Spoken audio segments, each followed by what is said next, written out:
कोई नया टॉपिक नहीं है। अब हमें क्या करना है कि उस कंटेंट को इन किटों से मैक्सिमम जितना जोड़ पाए आप जोड़ें। जो हमारी संख्या पद्धति के जो हमारा सिस्टम है, नेचुरल नंबर, प्राकृत संख्याएं, होल नंबर, पूर्ण संख्याएं, पूर्णांक, इन सभी का ज्ञान देने के बाद इनको हम किट से, इनकी जो संक्रियाएं हैं, इनके जो ऑपरेशंस हैं, उन्हें हम किट से कैसे जोड़ें।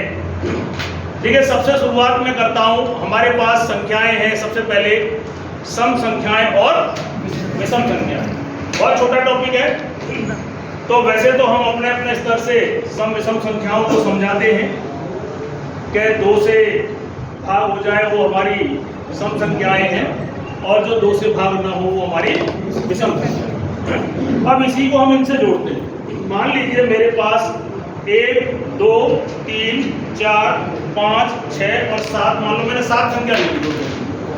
मैंने 7 संख्या ली और मैं बच्चे से पूछ रहा हूं कि ये 7 संख्या सम है या विषम। मैंने पहले ही आपको बता दिया, बड़ी बड़ी संख्याएं हम इस किट से नहीं समझा पाए, हमें बच्चे का कॉन्सेप्ट खोलना है ना। अब मैंने 7 मैंने क्यूब्स उनको दे दिए। 7 संख्या को मैंने 7 क्यूब्स के जोड़ा, पिक्चर से उसको जोड़ा, और मैंने उन बच्चों से कहा कि इनसे आप जोड़े बनाइए, पेयर, जोड़े, 2-2 के जोड़े। तो मैंने 2 के जोड़े बनाए, 2, फिर दूसरे 2 का बनाया 2, और 2 का बनाया 6। इसका मेरे पास कोई जोड़ा नहीं बना, यानी अप्रत्यक्ष रूप में ये 7 में से मैंने 2-2 के जोड़े बनाए, तो एक मेरे पास क्यूब अकेला बच गया, इसलिए यह संख्या हो गई आपकी विषम संख्या, और नंबर। ठीक है ना। देखिए यहाँ मैं आपको यह भी बताना चाहूंगा कि आप बाइलिंगुअल चलें तो ज्यादा बेटर रहेगा। कहीं कहीं बीच बीच में आप उसके इंग्लिश वर्ड्स भी जोड़ दें तो उस बच्चे के लिए बहुत लाभकारी होगा, और उसको आगे समझाने में हमें बड़ी आसानी होगी। अगर मैं इसी में मान लो अभी मैं इसको 8 ले लेता हूँ, 8, और फिर वही मेरा प्रश्न है कि इसके आप 2-2 के जोड़े बनाइए, तो सीधी सी बात है वो 2-2 के जोड़े बन जाएंगे। तो 1 2 का बनाया, दूसरा 2 का बनाया, और ये तीसरा बनाया, और 4, यानी कि मेरे सारे जोड़े बन गए। इसलिए यह संख्या कैसी हो गई आपकी सम संख्या। यानी कि जो आपने मैनुअल बताया कि 2 के पाड़े में आ जाए वो सम, 2 के पाड़े में नहीं आए वो विषम। अब तक हम ऐसे ही बताते हैं, लेकिन यहाँ भी मैंने 2-2 के जोड़े बनवाए, तो अप्रत्यक्ष रूप से मैंने क्या किया, उनसे 2 का पाड़ा पड़वाया, और जिस 2 के पाड़े में जो कि नहीं आया, यानी कि जिसके सभी पेयर्स बन गए, वो हो गई आपकी सम संख्या, और जिसका पेयर नहीं बना वो हो गया विषम संख्या, यानी कि ऑड नंबर्स, और सम हो गया आपका इवन। अब देखिए यहाँ पर ये एक सम विषम का कॉन्सेप्ट हो गया। दूसरा कॉन्सेप्ट है हमारे पास भाज्य और अभाज्य। ठीक है, भाज्य और अभाज्य संख्या, इन दोनों टॉपिक्स पर, भाज्य और अभाज्य पे भी हम बहुत सारा वर्क करते हैं, और इसको भी अपने अपने तरीके से हम समझाते हैं। अब मैंने मान लीजिए ये यहाँ पर 1 2 3 4 5 6 7 8 और मान लीजिए 9 10 और 11 ले लीजिए। मैंने 11 क्यूब्स लिए। अब मेरा प्रश्न क्या है कि यह 11 संख्या 11 भाज्य है या अभाज्य। ठीक है, अब मैं इन क्यूब्स के माध्यम से ये वाला कॉन्सेप्ट क्लियर करने की कोशिश करता हूँ। बच्चों से कहिए आपको ग्रुप बनाने, चाहे आप 2-2 के बना लीजिए, चाहे आप 3-3 के बना लीजिए, चाहे आप 4-4 के बना लीजिए, आपके मन में आए उतने आप ग्रुप बना लीजिए, उतनी संख्या के ग्रुप बना लीजिए। अगर ग्रुप बन जाए तो वो कौन सी संख्या हो गई? भाज्य। अगर ग्रुप नहीं बने, जैसे मैंने 11 लिए हैं, अगर मैं 2-2 के जोड़े बनाऊं तो भी मेरे पास 1 बचेगा। अगर मैं 3-3 के बनाऊं तो मेरे पास 9 तक बन जाएगा, तीसरा नहीं बनेगा, मतलब 9 के बाद नहीं बनेगा। अगर मैं 4-4 के बनाऊं तो मेरे पास 4-4 के 2 ग्रुप बनेंगे, तीसरा नहीं बन पाएगा। 5-5 के बनाऊं, 6-6 के बनाऊं, 5 तक ही बनेगा, 6 का तो बनेगा ही नहीं। यानी कुल मिला के ऐसा कोई भी डिस्ट्रीब्यूशन इसका नहीं हो सकता कि इसके ग्रुप बनाए जा सकें, अर्थात यह संख्या हो गई आपकी अभाज्य। अब मान लीजिए मैं 9 लेता हूं, 9 मान लीजिए मैंने, या मान लो 10 लेता हूं, थोड़ी देर के लिए 10 लेता हूं। अब मैंने बच्चों से कहा कि इसके आपको ग्रुप बनाइए, पूरा टॉपिक। अब मेरा शर्त क्या है? ग्रुप बनाने, चाहे आप 2-2 के बनाए, चाहे आप 3-3 के बनाए, चाहे आप 4-4 के बनाए, ठीक है ना। और ग्रुप बन जाते हैं, सभी नहीं बनेंगे लेकिन एक ग्रुप भी बन जाता है, तो वह संख्या कैसी हो गई आपकी? अगर मैंने 2-2 के बनाए, 5 ग्रुप बन जाएंगे, 5-5 के बन जाएंगे, 2 ग्रुप बन जाएंगे। यानी कि यह संख्या किस किस से विभाजित हो सकती है? 2-2 से और 2 और 5। 2-2 के मैं ग्रुप बना सकता हूँ, 5 ग्रुप बनेंगे, और 5-5 के ग्रुप बनाऊंगा तो 2 ग्रुप। यानी कि यह संख्या 2 से और 5 से भाज्य। इसी प्रकार अगर मैं 12 लूं, 12 शर्त मेरी ये है, ग्रुप बनाइए।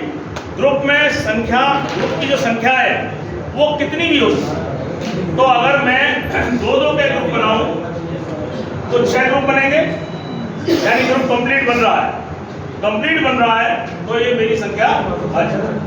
अगला ग्रुप मैं बनाता हूं 3-3 का, सारे मतलब 4 ग्रुप बन जाएंगे, कोई भी क्यूब मेरा बचेगा नहीं, ये 3 से भी भाज्य। मैं 4-4 के ग्रुप बनाता हूं, मेरे ग्रुप बन रहे हैं, यानी कि वो 4 से भी भाज्य है। मैं 5-5 के बनाता हूं तो वो ग्रुप नहीं बनेगा, यानी कि 5 इसका भाजक नहीं है। 6-6 के ग्रुप बनाऊं तो ग्रुप बन जाएगा, यानी कि 2, 3, 4 और 6 इनसे मेरे ग्रुप बन रहे हैं। इसलिए ये जो जितने भी हैं वो संख्या 12 के भाजक हो सकते हैं, इनसे ये विभाजित हो जाए। और इसके अलावा जो भी है वो, तो देखिए हमने यहाँ पर सम विषम और आपने भाज्य और अभाज्य संख्या का भी आपने कॉन्सेप्ट क्लियर किया। अगर अगली बात करें तो फैक्टर्स, जैसे 12 के फैक्टर्स कितने क्या क्या होते हैं जो हम अपने अमूमन सिखाते हैं।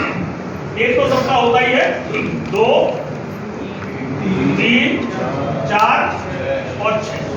अगर आपने गौर से पिछला टॉपिक समझा हो तो ये सारे इसके क्या थे? 12 भी होता, 12 भी। जो 12 के मैंने ग्रुप बनवाए, 12 में मैंने ग्रुप बनवाए थे 2 के, तो 2-2 के 6 ग्रुप बने। 3 के बनवाए तो 3-3 के 4 बने, 4 का बनवाए तो 4-4 के 3, और 6 के बनवाए तो 6-6 के 2। यानी अप्रत्यक्ष रूप से जो संख्याएं जिससे उससे भाग होती हैं वो उसके फैक्टर्स हो गए, भाई उसके गुणनखंड हो गए, ठीक है। तो देखिए एक ही इन्हीं ट्यूब से आपने गणित के 3 टॉपिक क्लियर कर दिए। देखिए एक टॉपिक और कोशिश करता हूं, सर आप दोनों आ जाइए। देखिए अब देखिए मैं पूर्णांकों का जोड़ करने की कोशिश करता हूं, और देखिए ये ऐसा टॉपिक है बच्चे गलतियां करते हैं। एक है हमारे पास 3 + 4, दूसरा है -3 + 4, तीसरी संख्या हो सकती है हमारी -3 -4, और चौथी हो सकती है -3 -4। अमूमन हमारे पास 4 पॉइंट है। तो देखिए ये तो समझाने की कोई जरूरत है नहीं खास, ये तो कर लेते हैं बच्चे। अब आती है हमारे पास दिक्कत इनमें, कुछ बच्चे इसको 7 कह देते हैं, कोई बच्चा मतलब एक आपको ऐसा मिल ही जाएगा जो आपको 7 दे, क्योंकि वो इसका फोकस इस पर रहता है, बीच में प्लस देखता हो इससे अनभिज्ञ रहता है। तो देखिए इनसे आप करा सकते हो। मैं रेड को नेगेटिव मान लेता हूँ, तो यहाँ पे कितना है -3। ये आपने -3 ले लिए, और पॉजिटिव को मैं इसको ये मैं ग्रीन ले लेता हूँ,